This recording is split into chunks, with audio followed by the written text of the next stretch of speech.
the episode number 17. In this episode we will see consumerization and consumer rights.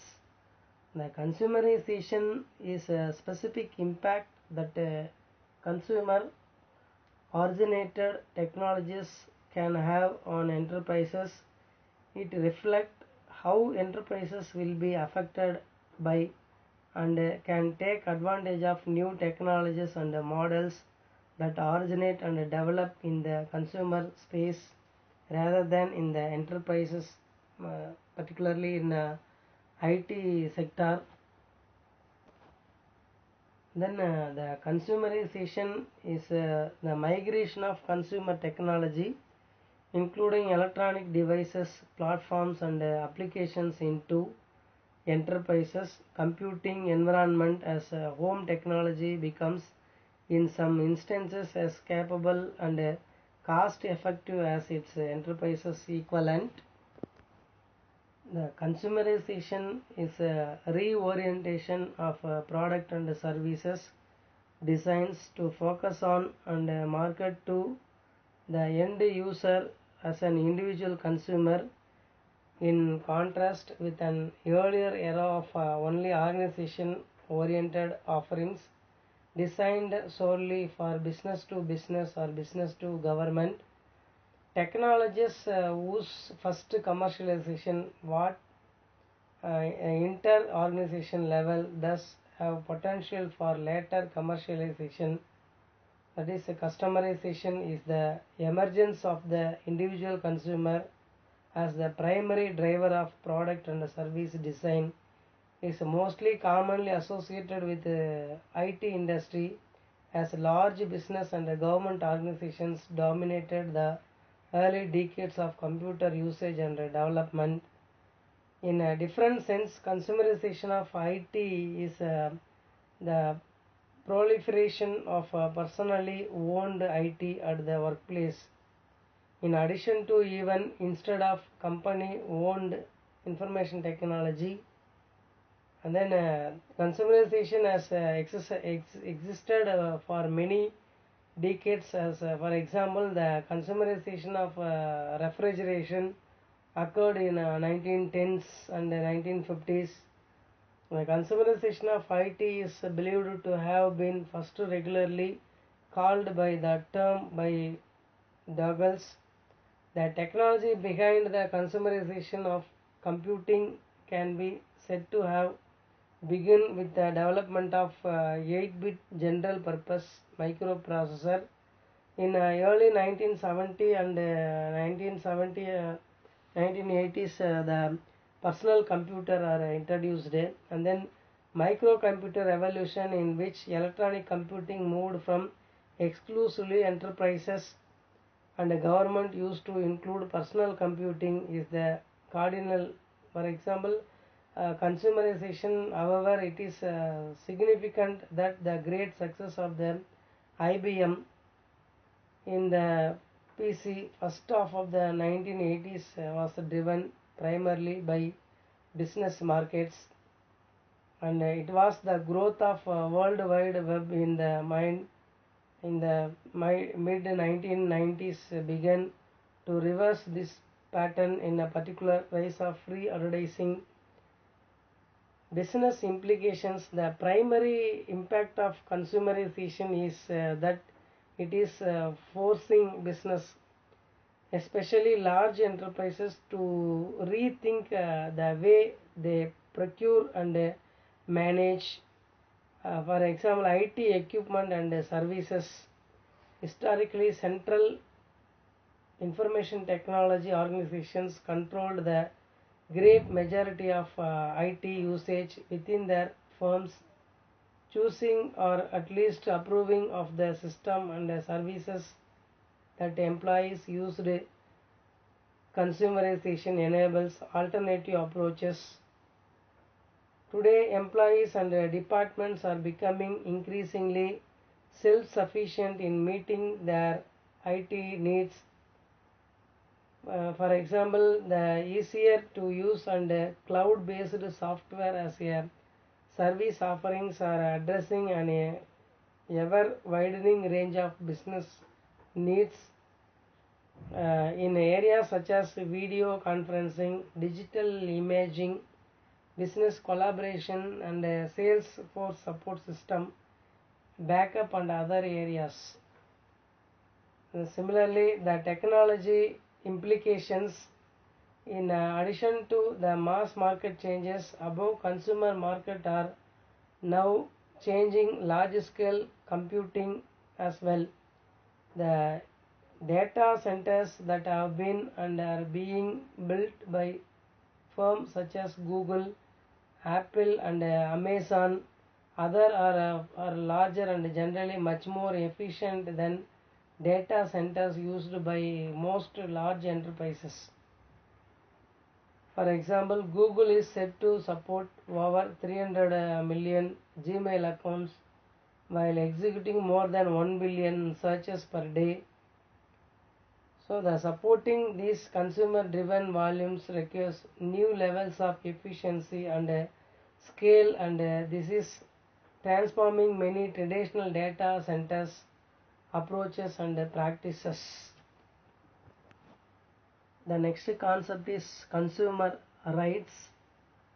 That is, the consumer rights are classified under various, that is the right to safety, right to choose, right to be informed, and right to consumer education, right to be heard, right to seek redressal, and the last one is the Consumer Protection Act. So first of all, the consumer rights, right to safety.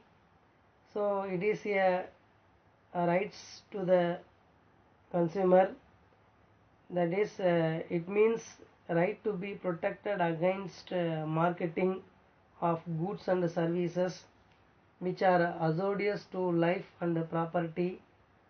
The purchased goods and services availed of should not only meet their immediate needs but also fulfill long-term interest. Before purchasing, consumers should insist on the quality of the product as well as on guarantee of the product and services. They should preferably purchase quality marketed product such as ISI, AGMAR, etc. And then next rights, right to choose. That is, it is a kind of right to the consumer.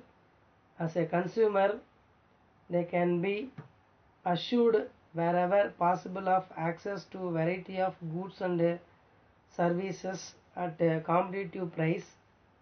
In case of monopolies, it means right to be assured to satisfactory quality and service at a fair price. It also includes right to basic goods and services. This is because unrestricted right of the minority to choose can mean a denial for the majority of its fair share. The right can be better exercised in a competitive market where a variety of goods are available at competitive prices. The next right, it is a right to be informed. That is the right to be informed about the quality, quantity, potency, purity, standard and price of goods and services, so that to protect the consumer against unfair trade practices. So the consumer should insist on getting all the information about the product or service before making a choice or a decision. This will enable him to act wisely and responsibly, and also enable him to desist from falling prey to high pressure selling techniques. And then next right to consumer education. That means the right to acquire the knowledge and skill to be an informed consumer throughout life. Ignorance of consumers, particularly of rural consumers, is mainly responsible for their exploitation They should know their rights and must exercise them. Only then real consumer protection can be achieved with success. The next one is right to be heard. That means the consumer's interest will receive due consideration at appropriate forums. It also includes right to be represented in various forums, exhibitions conducted by the organizations formed to consider the consumer's welfare. The consumers should form non-political and non-commercial consumer organizations which can be given representation in various committees formed by the government and other bodies in matters relating to consumers. And the next one is next right is right to seek redressal. So it is important right to consumer, that is right to seek redressal against unfair trade practices or unscrupulous exploitation of consumers. It also includes right to fair settlement of the genuine grievances of the consumer. Consumers must make complaint for the genuine grievances. Many times their complaint may be of small value, but its impact on the society as a whole may be very large. So they can also take the help of consumer organizations in seeking redressal of their grievances, as the marketers are globalizing. The direct link between the manufacturer and the final user getting distant. Post-purchase grievances have to be heard through a strong redressal system. For this, consumer disputes redressal agencies, popularly known as consumer forums or a consumer court, are set up under the Act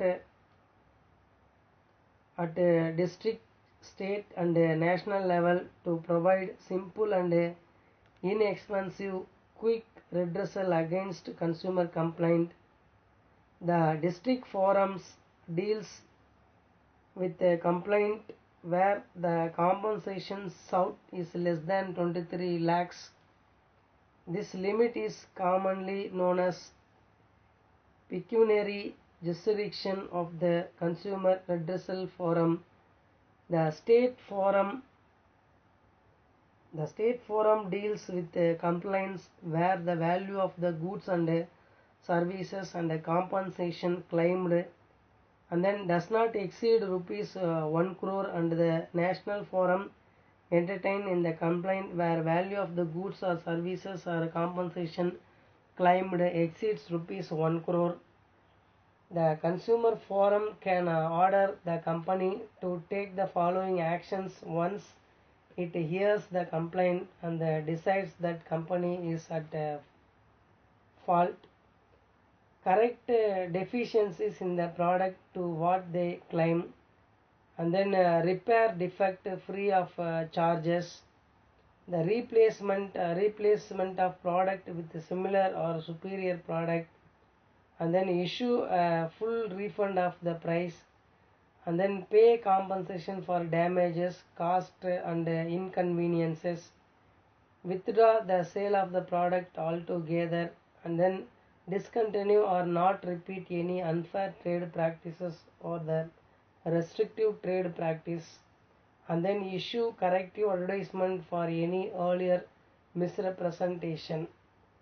So that is the Consumer Protection Act to provide for better protection of the interest of consumers, and for that purpose to make provision for the establishment of consumer council and other authorities for the settlement of consumer disputes and for matters connected with according to Consumer Protection Act 1986. Consumer Protection Act 1986 seeks to promote and protect the interest of consumers against deficiencies and defect in goods or services, and then it also seeks to secure the right of consumer against unfair or restrictive trade practices. This act was passed in Lok Sabha on 9th December 1986 and Rajya Sabha on 10th December 1986, and assented by the President of India on 24th December 1986, and was published in the Gazette of India on 26th December 1986. And then consumer responsibilities. Consumer, they should have some rights, at the same time you should have some responsibilities is also. So that is, first of all, ask yourself, each and every consumers, have you faced any problem as a consumer? Have you ever complained with when you have had such a problem? Do you know what you could seek the assistance of a consumer group to protect your interest? And then be critically aware, the responsibility to be more alert and to question more about prices, about quantity and quality of goods bought and services used. And the next one is be involved. As a consumer, the responsibility to assertive to ensure that you get a fair deal. As a consumer, remember, if you are passive, you are likely to be exploited. And then be organized. The responsibility to join hands and raise voices as consumers to fight in a collective and to develop the strength and influence to promote and protect consumer interest. And the next one is practice substantiable consumption. That is the responsibility to be aware of impact of your consumption on other citizens, especially the disadvantages or a powerless group, and to consume based on needs, not wants. Be responsible to the environment. The consumer, they should be aware about the environment and a responsibility to be aware and to understand the environmental consequences of our consumption. We should recognize our individual and social responsibility to ensure and then to conserve natural resources and protect the earth of future generations, etc. And then next, consumer awareness is an act of making sure the buyer or consumer is aware of the information about product and services, goods, services and consumer rights. Consumer awareness is important so that buyer can take the right decision and make the right choice. Consumers have the right to information, right to choose, right to safety. Let us learn more about consumer rights, responsibilities and consumer awareness. The consumer rights and responsibilities is an insight into what rights consumer holds when it comes to seller which provide the goods. What if the goods provided to the consumer by the business is not up to the standard? And then in the case of what should the consumer do to be precise, what rights consumer have as in the court of law to fight against the malpractices of business firms or a seller. The